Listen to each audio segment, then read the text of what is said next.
A short time ago, the United States military began major combat operations in Iran. Our objective is to defend the American people by eliminating imminent threats from the Iranian regime, a vicious group of very hard, terrible people.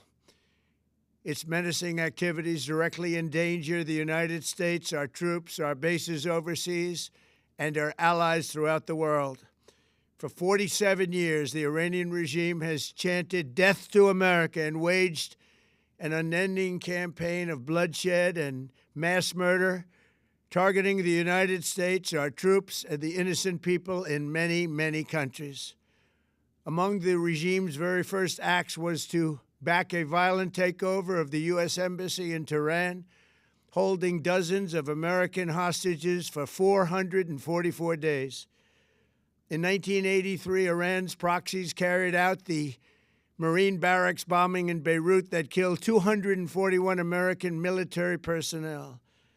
In 2000, they knew and were probably involved with the attack on the USS Cole. Many died. Iranian forces killed and maimed hundreds of American service members in Iraq. The regime's proxies have continued to launch countless attacks against American forces stationed in the Middle East in recent years, as well as U.S. naval and commercial vessels and international shipping lanes.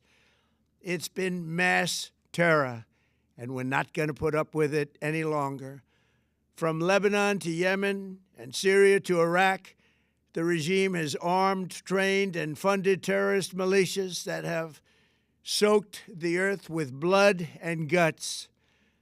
And it was Iran's proxy, Hamas, that launched the monstrous October 7th attacks on Israel, slaughtering more than 1,000 innocent people, including 46 Americans, while taking 12 of our citizens hostage. It was brutal, something like the world has never seen before.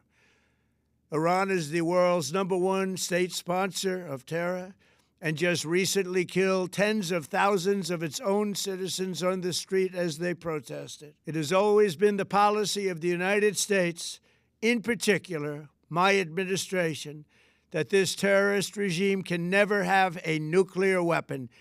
I'll say it again, they can never have a nuclear weapon. That is why in Operation Midnight Hammer last June, we obliterated the regime's nuclear program at Fordow, Natanz, and Isfahan.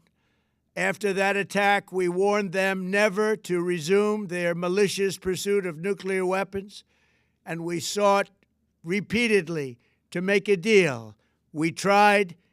They wanted to do it. They didn't want to do it. Again, they wanted to do it. They didn't want to do it. They didn't know what was happening. They just wanted to practice evil.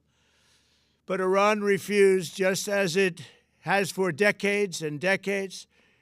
They've rejected every opportunity to renounce their nuclear ambitions, and we can't take it anymore. Instead, they attempted to rebuild their nuclear program and to continue developing long-range missiles that can now threaten our very good friends and allies in Europe, our troops stationed overseas, and could soon reach the American homeland. Just imagine how emboldened this regime would be if they ever had and actually were armed with nuclear weapons as a means to deliver their message. For these reasons, the United States military is undertaking a massive and ongoing operation to prevent this very wicked, radical dictatorship from threatening America and our core national security interests. We are going to destroy their missiles and raise their missile industry to the ground. It will be